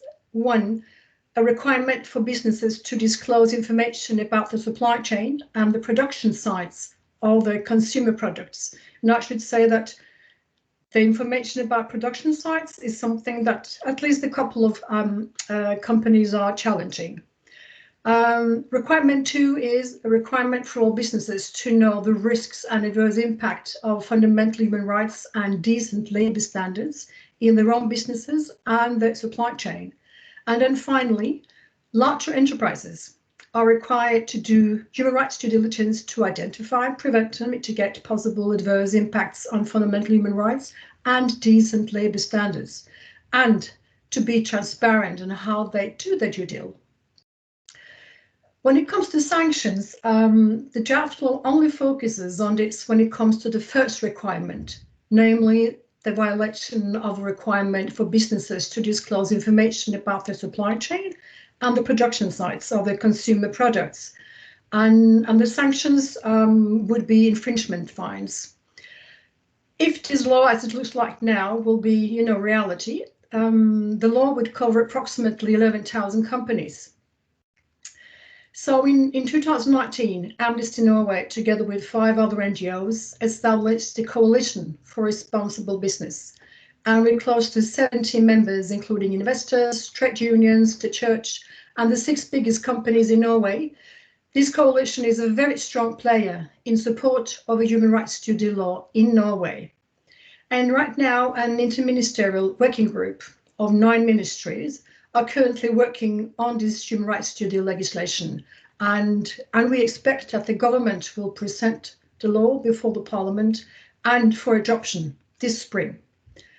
And then hopefully, we hope that the law will also require all companies, not only the larger ones, to do human rights due diligence, to include access to justice for victims of business-related human rights violations, include sanctions, not only for those who don't fulfill their plight to give information, but also to sanction those companies that don't do proper human rights due diligence, and to include sanctions, civil liability for those companies responsible for serious human rights violations. When it comes to our Nordic countries, there are coalitions, as I said, in Norway, Finland and Sweden in support of a national human rights due diligence legislation. And in Denmark, Amnesty's survey shows that 7 out of 10 Danes are in support of a national human rights due diligence law. The process in the EU of developing an EU human rights due diligence legislation is really promising. And it's very positive that the Nordic EU member states, in their inputs in the EU consultation process, have engaged in the dialogue with national civil society representatives, and that their recommendations, if not all of them, are reflected in the government's input to the EU. What is disappointing, though, is that the Nordic EU member states are using the EU process as an excuse not to proceed with the national legislative process. There's no need to wait for the EU law to be adopted. On the contrary, EU Commissioner for Justice Didier Reynders underlines that it's important that the national legislative processes continue and that national human rights due diligence legislations are adopted, because this gives valuable inspiration and incentives to the EU process, and not at least, where the EU law finally will be adopted, the member states where national legislation is in due process or already adopted, their national companies will already be fit for doing business in accordance with the EU human rights due diligence. And as an imperative and independent of what the coming EU law will look like, our Nordic countries have a responsibility to uphold the UNDP and the OECD guidelines for multinational enterprises. So together with Norway, the Nordic countries could take a lead and adopt national human rights due diligence legislations based on these two international Golden Globe standards. Thank you. Thank you very much, Beate. A very strong statement, and I think a very strong call to action also for the members of the first panelist we have today. So thanks for sharing the experiences of Norway, and I do hope that sort of Norway can lead the way and show the example to the rest of the Nordics to influence also decisions at the EU level. Thank you. So we'll move on now to Gry, and I'll hand over to you, Gry, and I'll be looking forward to hear your reflections also. Yes, thank you very much, and thank you for the invitation and organizing this interesting debate. I am Gry Saul, and I'm an international advisor on CSR and responsible business conduct at the Confederation of Danish Industry. We represent more than 18,000 member companies of different sizes and sectors, and most of them highly depends on international trade and are part of global supply chain. At DI, we also work to support and improve the framework conditions for the private sector globally and promote responsible business conduct and the SDGs among local companies via partnerships with sister organizations in countries in East Africa, the MENA region, Asia, and Colombia. And together with our labor market consortium partners, the Danish trade unions, we are also supporting a promotion of the social dialogue. And this is financed by the Ministry of Foreign Affairs, Danita. In general, DI, we really support the promotion of socially and environmental responsible business conduct, as we really see it as the fundament for a future-proof society in Denmark and also globally. And Danish companies, they are generally many steps ahead and are frontrunners when it comes to responsible, sustainable business conduct. We are also in close dialogue with many of our members, including the SMEs, on how to work with responsible business conduct and human rights due diligence. And we do this via networks, events, and providing advisory services to them. Soon we will also launch a brand new analysis where we have asked a representative group of members on whether they experience more demands push for sustainable, responsible behavior, including the social areas, and from whom. And we have still not published the final results, the analysis, but what we see from the replies from the companies, including smaller SMEs, is that they're already feeling more pressure from business partners and investors and are being asked to document how they conduct business in a responsible way. So from DI side, we really prefer soft law to hard law when it comes to mandatory human rights due diligence. However, considering that we are seeing this potential patchwork of national legislations around in different European countries, it may jeopardize the level playing field in EU single market.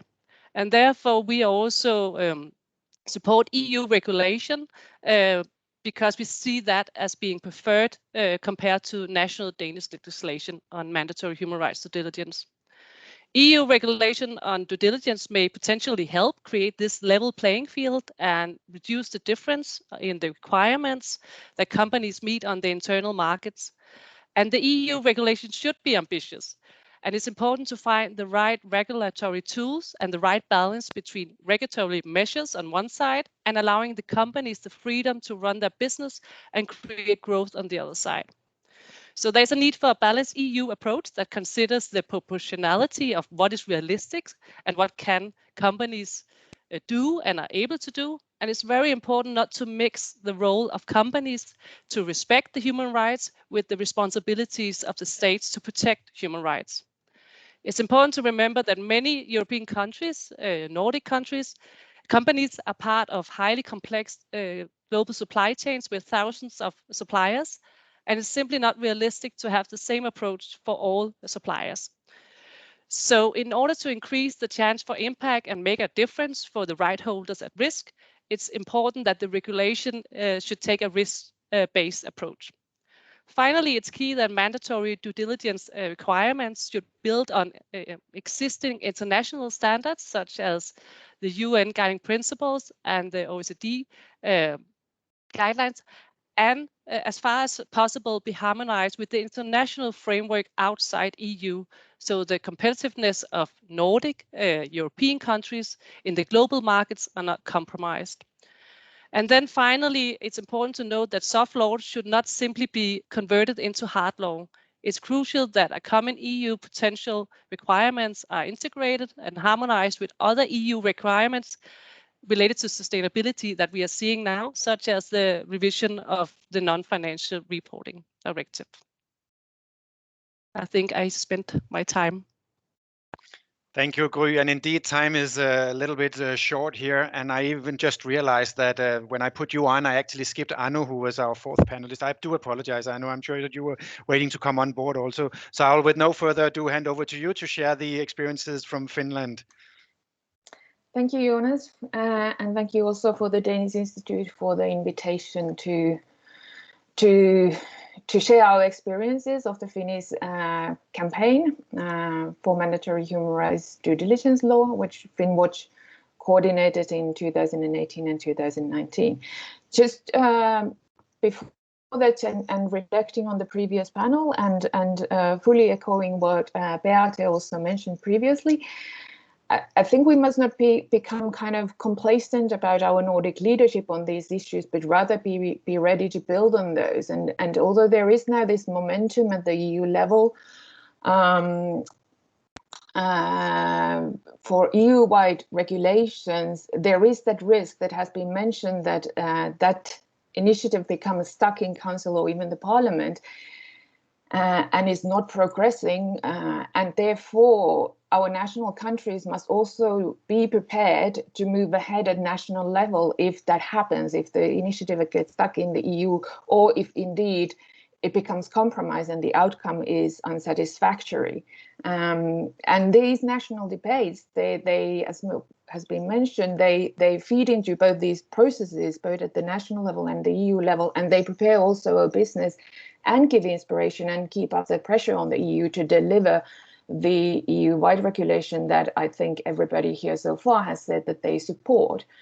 But then to do the Finnish campaign. So the Finnish campaign in 2018, it was and 19, it was timed around the parliamentary elections, and its goal was precisely to ensure that political will and support that Kent in the previous panel mentioned that was previously missing in the Finnish context. And we were able to build a broad-based coalition which grew over time of the campaign to include more than 140 companies, CSOs and trade unions altogether, who were all united in the call for due diligence obligations based on international standards, so namely as UNGPs, and enforcement and sanctions based on the best available international model. In our experience, that business support the campaign was really an important contribution to the discussion and help for its part to create that political space and for the campaign to succeed. As was mentioned also by Kent during the previous panel, in Finland we are now at the stage where the government has set up a working group or a support group, as Kent called it, that is tasked with supporting the ministry in preparatory work for a national mandatory human rights and environmental due diligence law. The working group is also a multi-stakeholder platform, and Finnwatch organization that I represent is a member of that working group.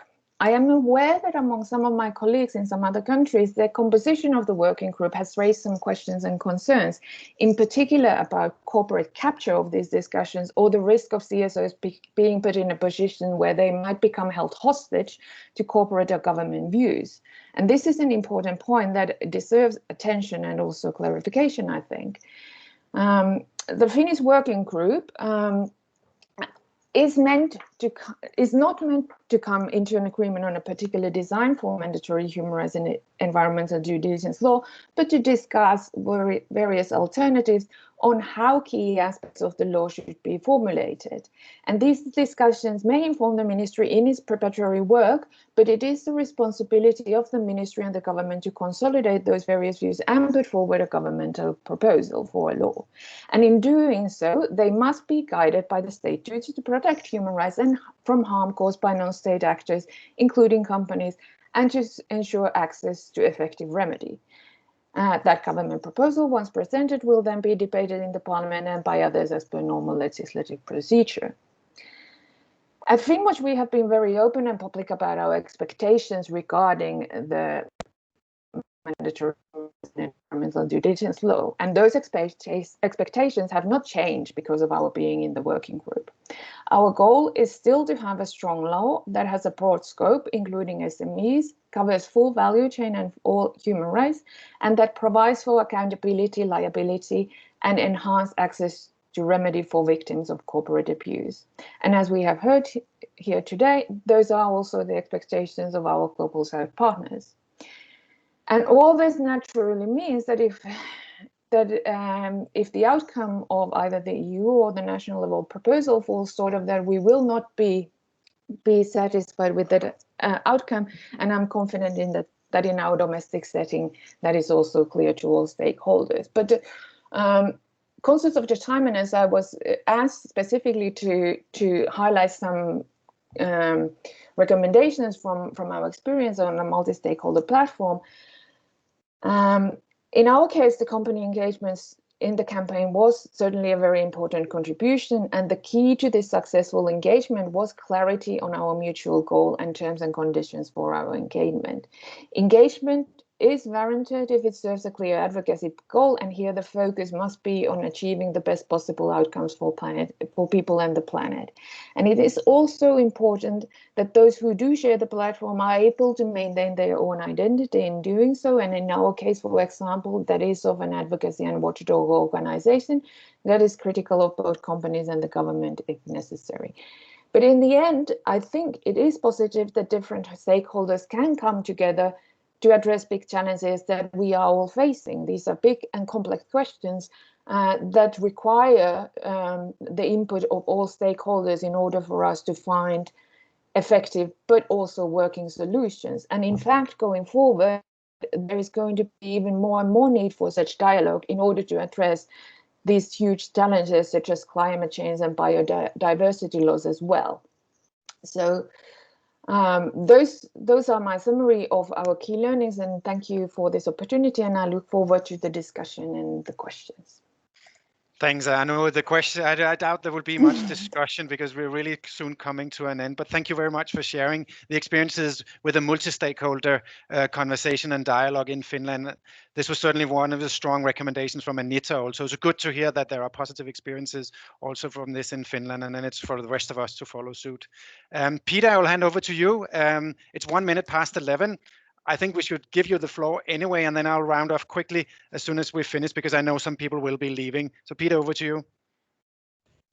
Thank you. I will try to do it very short. I am from the Danish Trade Union Confederation, where I work as an industrial policy advisor. So echoing a lot of the other great speakers, we also have ambitions for a mandatory human rights due diligence law on an EU level. We have a dovetailed ambition, one which is ensuring respect for workers' rights and human rights in general, of course, especially in third countries. But the other being to ensure a fair competition and a level playing field in global trade for the good of Danish workers. So we've promoted this mandatory EU due diligence law And we think it should require companies to identify, prevent, mitigate, and account for the harmful impacts they may have. It should be horizontal, cross-sectoral, and cover all business sizes, and also ensure access to remedy. That being said, we think that what remains to be done is how do we ensure that the SMEs that have lesser resources, how do we ensure that they are able to actually comply with this new law? So we think it should be graduated after the size and resources of the firms, and it should be a risk-based approach. So this is where the real work needs to be done. How can we ensure a smooth and non-burdensome way of implementing this for the SMEs? Most Danish firms, they have less than 10 employees, so a new law should not impose too heavy expenses to consultants and lawyers for these firms. So to sum up, we hope for a progressive and all-encompassing law, but there remains some work to be done regarding especially the small firms, but also how to implement the access to remedy. So we're very much in favor of Denmark proactively engaging in the EU context in a close alliance with Finland and other front-runner countries, but we also need to be very specific on these remaining areas of consent. Thanks. Thanks, Peter. Thank you very much for being very concise and to the point on this one. I appreciate that. So I'll make it very short also. And Elin, I hope we'll be okay that I don't hand back to you, but we'll just wrap up here by saying, as always, when we have these multi-stakeholder conversations, there are so many perspectives and avenues that one could have a whole session and a whole panelist around some of the topics that were raised. I know that the dialogue will continue. You're all committed to this, and I really appreciate that. So I'll just say thank you to the panelists in particular, but also to the organizers for putting this event up. And then I would wish everybody a good day, and then also strongly encourage everybody to stay connected on this important debate. So thank you very much for today. Thank you.